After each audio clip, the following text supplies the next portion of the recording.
শুকরিয়া আদায় করে। প্যারা হাজরিন, কিছু লোক একবার মা আয়েশা সিদ্দিকা রাদিয়াল্লাহু তাআলা আনহার দরবারে আসলো। আসার পর বলল, ইয়া আম্মা জান আয়েশা সিদ্দিকা, আপনি আমাদেরকে রাসূলের কিছু আজীব কিছু কথাবার্তা বলুন।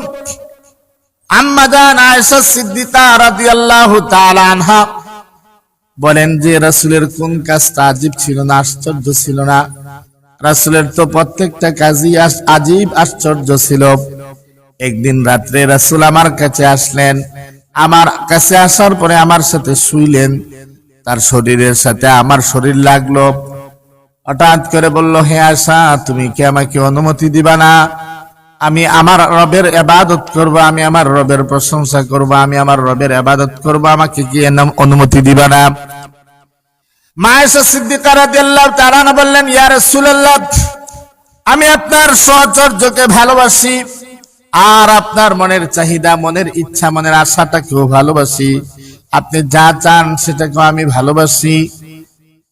অতঃপর রাসূল উঠলেন। উঠার পরে রাসূল নামাজের মধ্যে দাঁড়াইলেন।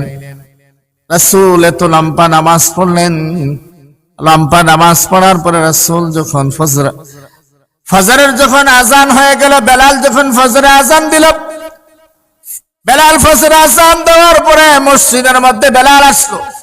বেলাল আসার পরে, মসজিদ থেকে আসার পরে রাসূল সাল্লাল্লাহু আলাইহি ওয়াসাল্লামকে জাগানোর জন্য আসলেন। রাসূল দেখলেন নামাজের মধ্যে। রাসূলকে বললেন, ইয়া রাসূলুল্লাহ। রাসূলের নামাজ পড়তে পড়তে পা মুবারক ফুলে গিয়েছে। রাসূলকে বললেন, ইয়া রাসূলুল্লাহ, আপনার আগের পিছনে সব গুনাহ মাফ, তারপরেও কেন আপনি ইবাদত করেন, এতটুকু ইবাদত করেন? তখন রাসূল বলেন, হে বেলাল, শুনো, আফালা কুনা আবদান শাকুরা, আমি কি আল্লাহর শুকরগুজার বান্দা হব না? আমি কি আল্লাহর শুকরিয়া আদায় করব না? আমি কি আল্লাহ রাব্বুল আলামিনের শুকরগুজার বান্দা হব না? প্যারা হাজরিন, চিন্তা করে দেখ।